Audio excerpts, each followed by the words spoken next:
Today's video is about whether or not you should be pulling in Pallas banner. This banner is a special one where only one new operator is added, which is the 6-star Pallas herself. The new 6-star support guard is backed up by two familiar 5-stars as rate-ups that are Project Red and Spectre.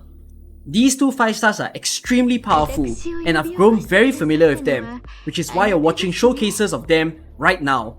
Should you be pulling on this banner, let me begin by introducing the two 5-stars followed by Pallas.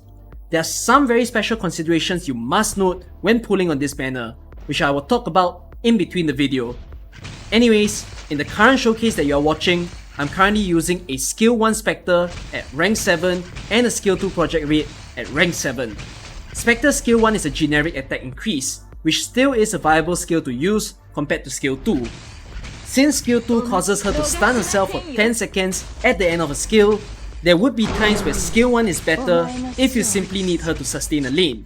Sustain a lane, as I say, she has a brilliant talent that allows her to regenerate an amount of her max HP every second, letting her hold out a lane on her own without medics, just as you see over here.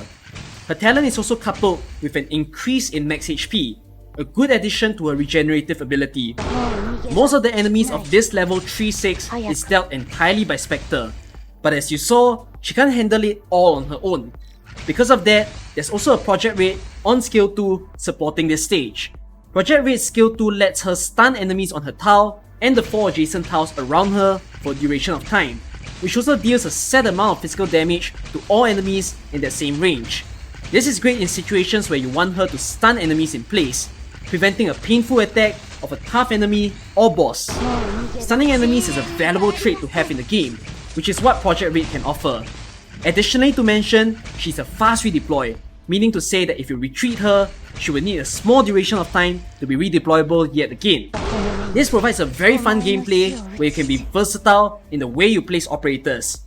Just with these two operators alone, I'm able to show the brilliant powers that they have. But I'm not done with just one showcase, as I must show the other skills they have as well. In fact, I'm a bigger fan of Spectre's skill 2 and Project Red's skill 1. This is where the bigger showcase is at. As we all know, Patriot is one heck of a beastly boss, with very high stats across the board. High attack, high defense, high resistance, high HP. Basically, he's high. I brought a few more operators in the level, which are Mudrock and Elysium, but treat it like they don't exist, because what's important is Project Red and Spectre. I got Project Red bumped by Patriot right off the bat just to show you how powerful his attacks are. He can pretty much slice down any operators in his way, but with Spectre on her skill 2, would you look at that? She's holding up Patriot's attack just like it's child's play. Her skill 2 reads that she has increased attack, and that her HP will never fall below 1. This basically means that for the duration of her skill, she's immune to almost all types of damage in the game, and that is crazy. The only two bosses, as far as I understand, that can eliminate Spectre on a skill 2 are Frost Nova and Emperor's Blade. But otherwise, she can be immune to practically anyone, which is why you witness her holding out Patriot. My Spectre right now is on Mastery 3 on her skill 2, while Project Red is only on skill rank 7 for her skill 1. Project Red's skill 1 gives her more attack and grants her 40% chance to dodge physical and arts damage. The dodge is a nice to have, and even the attack is also nice to have. If you notice, Spectre doesn't really do much damage to Patriot. In fact, not a lot of operators even do any damage to Patriot. Most often, people will go into 718 and say, just use Surtur. But over here, with a bit of mind assistance, I'm using Project Red to slice down a giant.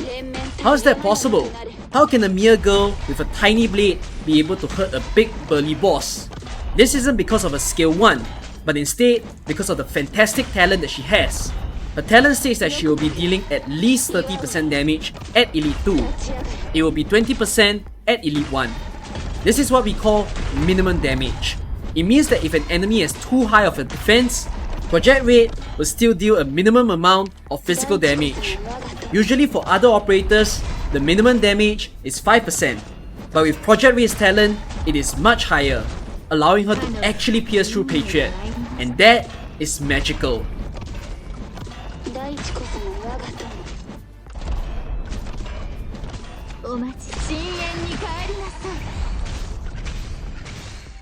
Just look at how Spectre and Project Red, along with a few mines, can entirely be all the damage that you need just to tank out the tough Patriot.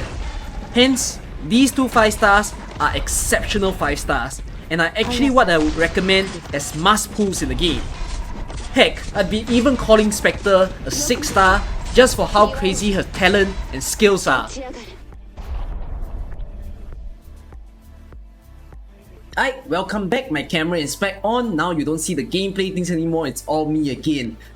It's always a usual thing where apparently whenever I film my videos with a script and then I'm reading off something and then I appear on a video like right now where this is unscripted, it's on my natural speaking, and then I compare it to the way that I stream as well and the way that I speak, for some reason, each point in time, I always feel like I'm speaking like a different person. I don't really understand how this works and why it happens. For any of you who have a theory or a science behind why I have a different tone of voice whenever I'm in different scenarios, you tell me about it. I don't know the stuff. Maybe it's just because I get way too nervous in the way that I speak or that kind of thing. But back to natural me, I'm here on cam again. I am here to give you an important note when considering about whether to pull these 5 stars in the banner or not. So it's a good idea if, let's say, you just want to pull for the guaranteed, like get the 5 star guaranteed, hope for a chance that it's Project Red and Spectre. So you'll be spending quite a few pulls on that. But do you want to go deep down in the banner? That is something that is very important for you to decide. Because now, anniversary is going to come very soon, as we all know. Within this anniversary, there are 2 gifts that are expected to drop during this point in time. These 2 gifts are one of the best, and I am basically teasing before talking about anything in the Dauntless Holiday event. There are potentially 2 tickets that we're gonna get, and these 2 tickets are both 5-star selected tickets. What I mean by that is that, most likely as anniversary gift, you'll get 1 5-star ticket that is something very familiar to all players. For those of you who played the game since launch, you'll remember that we got a ticket that had a Silence, a Project Red, a Liscam, and also a Silence. So you can choose within these 4 operators. So this ticket is back, probably during the Dauntless Holiday event.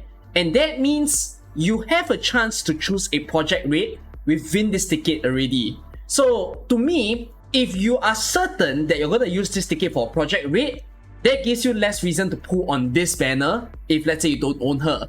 But if, let's say, you don't own Project Red, you don't own like one of the other 4 operators as well, then maybe it's now on you to decide whether you want to pull in this banner or not. It's not just Project Red that got her own selected ticket. There's another 5-star selected ticket that is probably going to drop during Dauntless as well. This one has more 5 stars for you to choose from. And these are all the starting 5 stars, like the one that appears on day 0 of Arknights, with many popular operators such as Texas, there's Spectre, there's Lapland, there's Platinum, there's Provence, there's Blue Poison. There's many operators for you to choose in this one. I'm probably showing on the screen right now the full selection of people that you can get. So, because of this other selected ticket, Spectre is also in this ticket.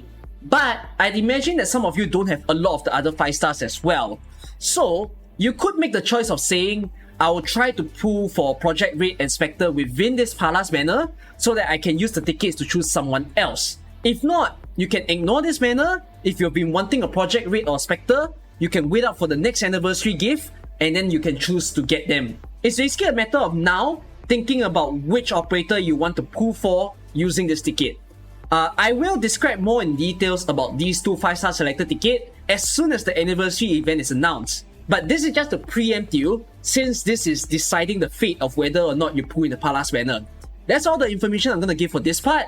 I'm very excited to share all the news that's to come for the event, probably after Interlocking and also Vigilo. Then afterwards, it's probably going to be Dauntless. When that event comes, there's going to be a lot of videos from me to talk about everything you need to know from these events. Anyways, let me now go to the 6-star.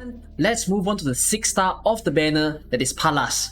Palas is a support guard, which support guards aren't usually a common pick of operator that people really want to build within this game. Support guards has this trouble where their attack is a little bit low, and at the same time, they don't often offer too much utility as compared to some of the other supporters, like the actual supporters of the game. Even so, Palas still has a very interesting skill set that shouldn't be overlooked. There's some things that we need to look at about her kit for us to actually assess that she may be the better support guard of all the others. After all, she's a 6-star. So anyways, this is the operator of the banner. Let's look at the E2 art. And she does have a very elegant E2 art. If I understand correctly, she's Greek and she's considered a water buffalo. She does have a skin right now in Arknight CN, which is also a very pretty skin that she gotten for the game. Alright, let me just leave it at the E2 art. And for support guards, they have this little extended range as you see over here. They can hit one more tile forward compared to the other guards. So you can do a situation where you put a support guard, and then after you have a defender or another guard right in front, so that she basically just deals extra damage right behind. Alright, she has the tag of DPS and support, which is expected. She can attack enemies from range. So, support guards has a new trait that allows them to kind of be a little bit better than in the past. This doesn't just apply to Palas, this applies to all support guards. So when attacking enemies that is not blocked by self, so enemies that are further away or still getting into a tile, she'll increase the attack dealt to them by 120%, which is a good attack modifier. Now let's look at the talent that she has. So for a talent, it states that when deployed, all Minos operator gain vigor effect of 25% when HP is higher than 80%. I'm not very certain who are Minos operators. I'm probably gonna be searching them up right about now and I'm showing them on the screen. These are the list of Minos operators who will get such a increased effect. So basically it just increases their attack by a certain amount only when the HP is higher than 80%. So you need to ensure that the health is there to get the benefit.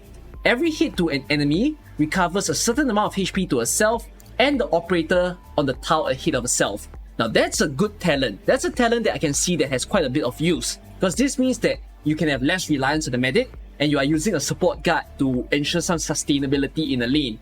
So this can be pretty useful, but I gotta see what are skills to really assess if she's good or not. Now let me just set her to E230, because usually 6 stars will require the E2 to look very good.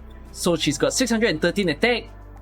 It's a pretty good defense actually. 400 defense is quite high, but her health is very low. Attack interval is nice, she blocks 2, and the DP cost is also pretty okay. Now let's look at her skill 1. Her skill 1 is an offensive recovery skill, and it has an SP cost of 3. The next attack will deal 2 hits, with each hit dealing 145% physical damage. That's not too bad. I think that's pretty decent. 2 hits is like better than some of the others, right? Where there are people who just deal increased damage. Snipers tend to have that kind of double hit, 3 hit thing. So it reminds me of that. I don't think this is the bread and butter skill. Let me just take a look at her M3. Does it decrease the SP cost to 2? It does. So that makes it a lot nicer to use as well. So I can see situations where this is nice, but I gotta look at a skill 2 and 3. It can't be that skill 1 is the best skill. Usually that's not the case for a 6 star. With the exception of Saria, but Saria is actually good in all of the skills. Okay, let's look at rank 7 for skill 2. This is a normal charging skill. It's got a 22 seconds duration. Attack range plus 1 tile ahead. So now she's hitting like 1 tile, 2 tile, 3 tile, 3 tiles ahead. Right? Attack is increased. The attacks have a 70% chance to stun the target for 0.2 seconds. Considering that her attack interval is 1.05, I think it's pretty okay of a small stun time, and it's a decent amount of chance. Will we increase the amount of chance to 100% at M3? No, it's not 100%, it's 85%. So you cannot have a guaranteed stun chance. That kind of sucks a little bit, but okay, it's very high. The amount of stun time is still the same, and the attack increase is decent. I guess this is to help with the idea where if let's say your support guard and then someone is in front, she's just dealing her little attack, it helps to ensure the survivability of whoever that is in front, as long as the goal of her skill is to stun like one particular enemy. If there's multiple enemies coming in, attacking onto your defenders and they're all very strong, this skill could have a bit of trouble since it only targets one enemy at a time. I see use cases, but it's not going to be super often. Now let's look at her skill tree. Her skill tree, oh, this one has a longer description, so this gives me a feeling that this might be the stronger skill.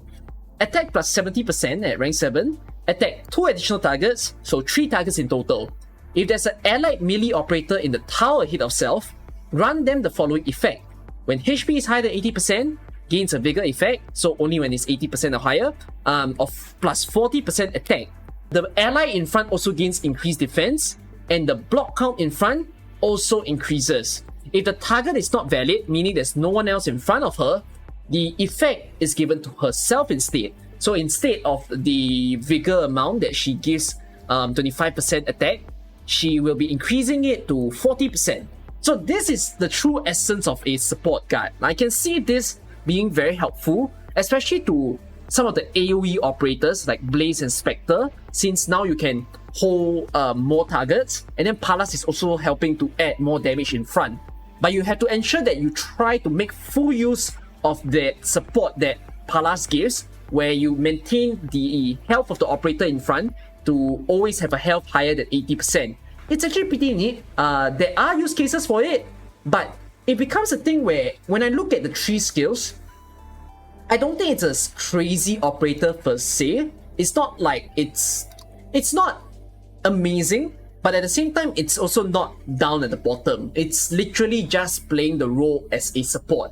Usually you want characters who can support your squad after you have already built a very strong squad. Kind of like how I will tell people that ARC isn't a bad operator, but if you own an ARC early, you may have a bit of trouble. You'll be relying on his skill 1 a lot. Only later in the game when you build a lot of strong operators, like you build a Shining to buff defense, you build strong operators that needs that sort of buff to make them go hyper crazy, like Surtur or Blaze or Taunts. That's when you will want to have an ARC build at Elite 2, building the skill tree to increase the attack and ASPD. So it's the same idea for Palas, where you want a very established squad to then put her in and make your squad even more amazing than before. So it's not a super big of a must pull. To me, if you like the sound of a kit, you've got an established squad, or you just want a new 6-star to kind of complement in your account, this could be a good pull for you. If you like her artwork, you like the aesthetics and her storyline, also that's a strong reason to pull. But if not, I'm not going to be someone who highly recommends it. And there's another stronger reason that I don't highly recommend it, which is for the fact that we are going to experience Anniversary very soon. We all know that Dorsler's Holiday is about to drop, and Dorsler's Holiday has the new limited operator that is Chen Outer, along with the other 6-star that's Mizuki. And I believe there's a lot of people who's trying to save for pools. Since we have the power of clairvoyance, we have the crystal ball that tells us what the next event is, it is really on you to weigh your pros and the cons here as to whether you think this is a good time to pull, since I think we're less than 1 month away to the next limited banner. In any case, that's pretty much what I'll put for this banner. I gave you enough tips, I gave you the assessment of the operators. Now, you decide. Do you want to pull the banner or do you not? Let me know in the comments down below. Alright, Happy New Year to every single one of you, and see you in the next video. Bye bye.